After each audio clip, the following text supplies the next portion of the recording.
Hey, ladies and gents, this is the Is to Wiz, and I'm here with my friend Super Dad 2. What's up? What's up?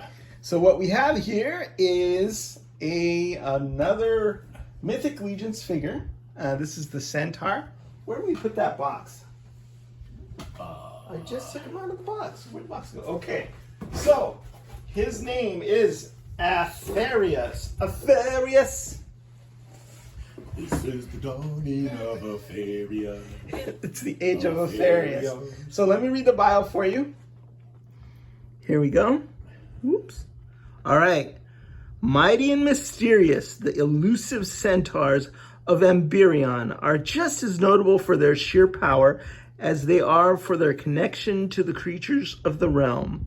A boisterous and lively soul, Aphareus, the stable lord of the Harvest Court, is responsible for training the horses and great steeds of Xylonia. It was Aphareus, in fact, who trained the fable steed Alder that Lord Baldric sent as a gift to Artemis Silvercord, as a symbol of his people's fealty. So Aphareus, he's a horse trainer, I guess, being half horse and half not helps him out. You know, he's like a horse whisperer type. Yeah. He's also loud and boisterous. I guess it's kind of a play on what the original centaurs were in Greek mythology, where they trained warriors and whatnot. They've always been described as teachers. I've also heard tell that you're half horse. Yeah, I've been called half of a horse before.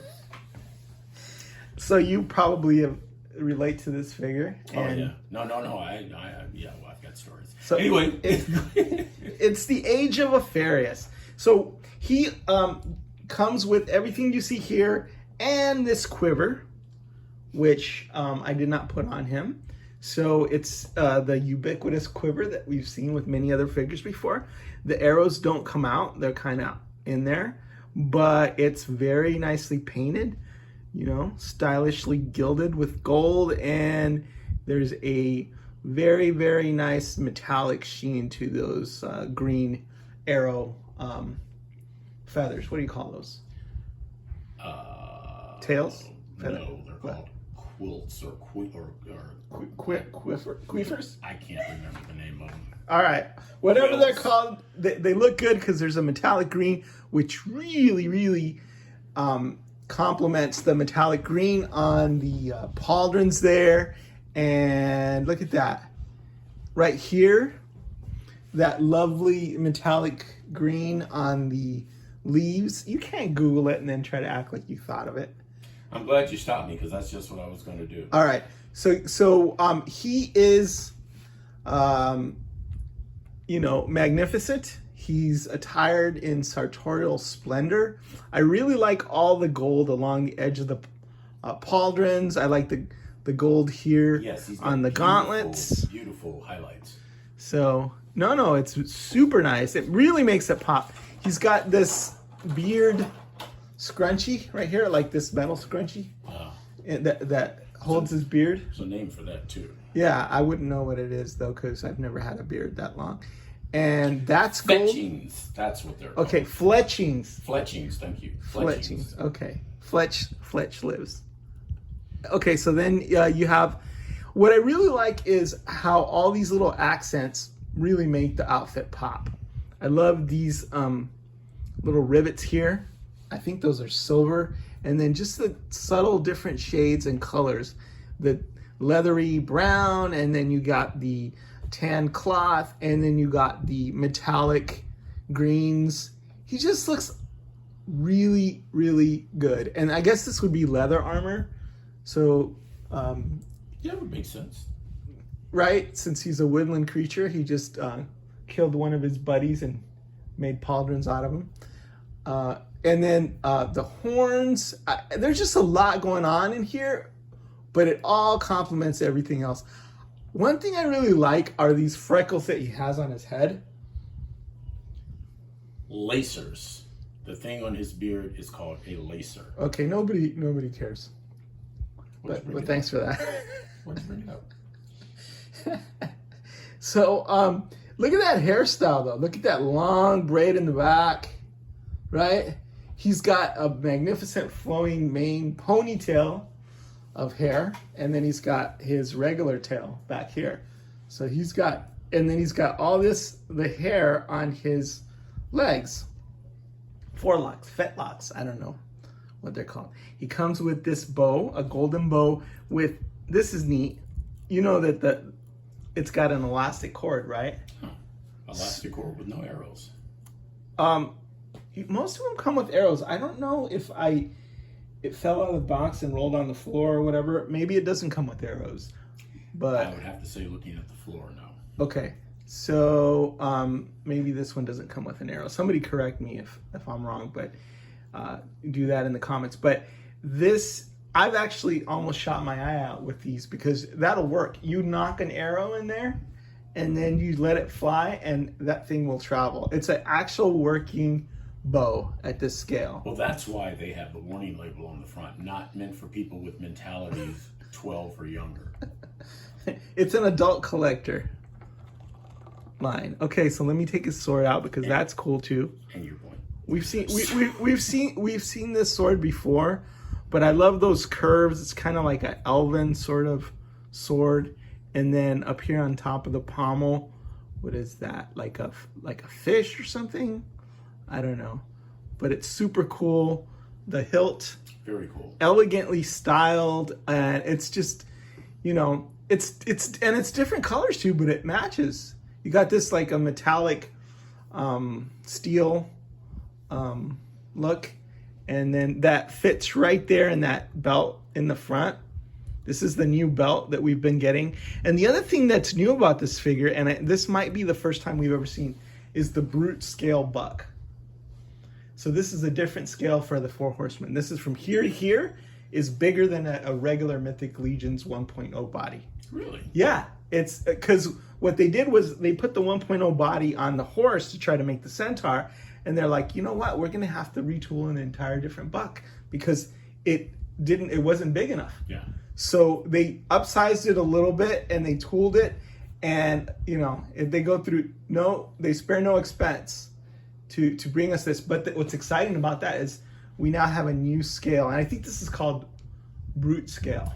It's interesting because I was actually looking at it when you took it out of the box, and I'm thinking, is that body too small for that horse? So I'm glad to hear that they upscaled it a little bit. Yeah, they did. They upscaled it. So the scales now are the 1.0 body, which is the, you know, what most of the figures are, like the barbarians and the knights and all that stuff. And then there's the 2.0 body, which is the women, the knights, and the smaller skeletons and all that. And then now they have the brute scale, not to be confused with the vampire brute, right?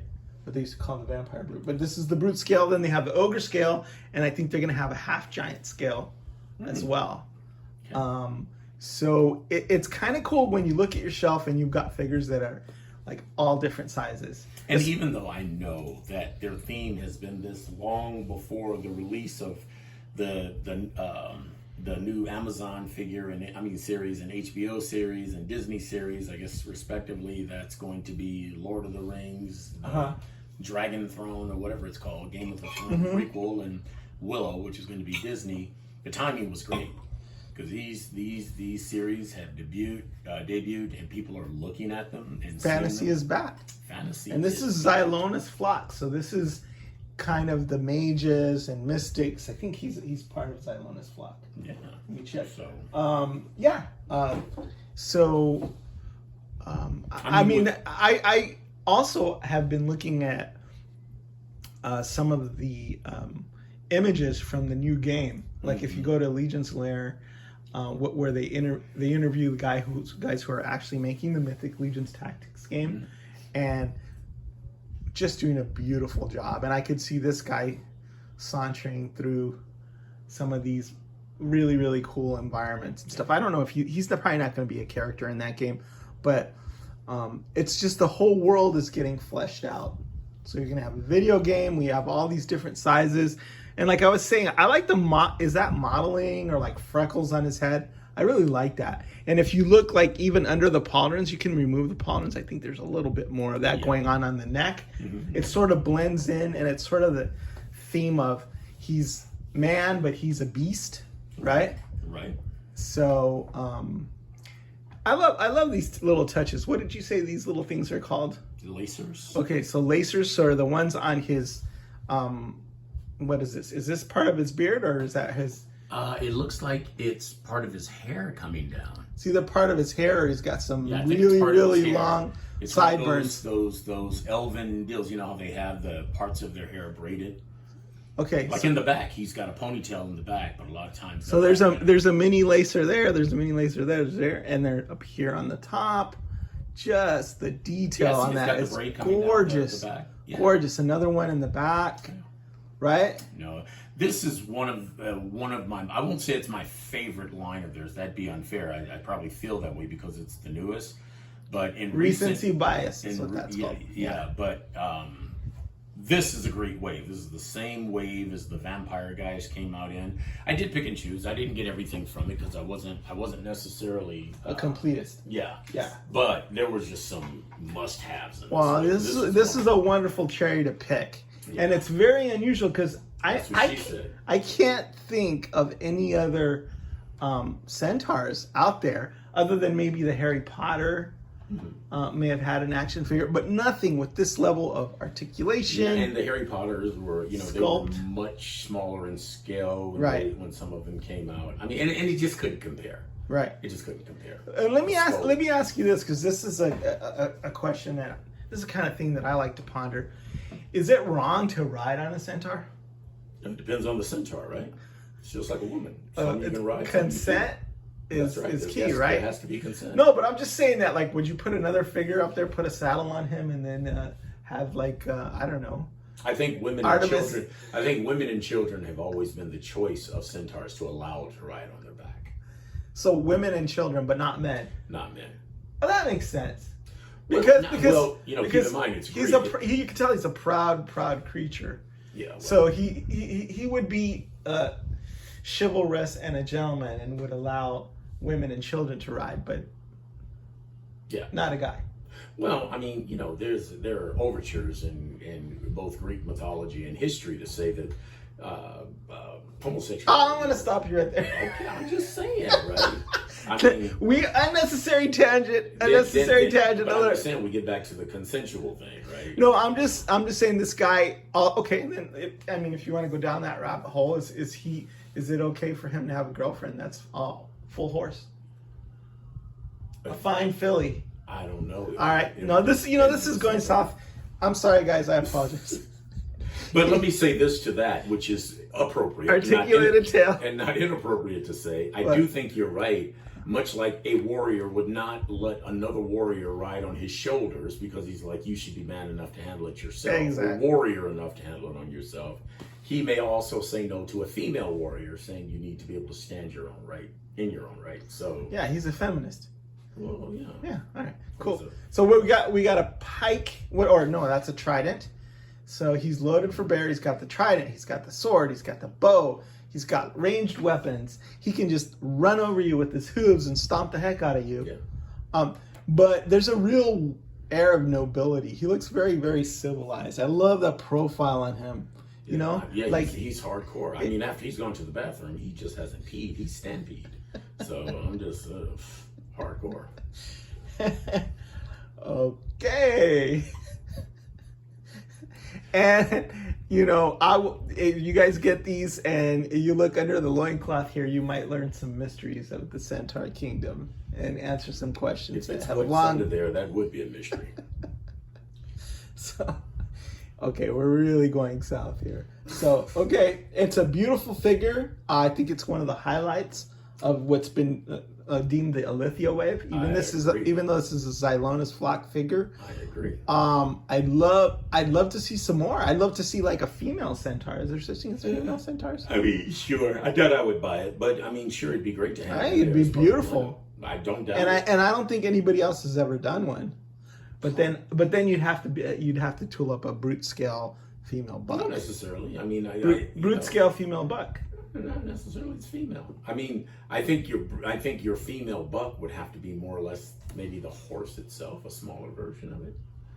But a larger, but a horse on a smaller female body would probably be okay if they did it right. All right, so if you like horses, if you like badass woodland warriors, if you like both, this is like you got your peanut butter and my chocolate. Yeah. What's his name? Aphareus. Aphareus, the equestrian wonder. All right, well, The manquestrian wonder. I think we're coming up. We're past 15 minutes, so I'm gonna just have to say, is the Wiz signing out. Super Dad 2. Don't be a triangle.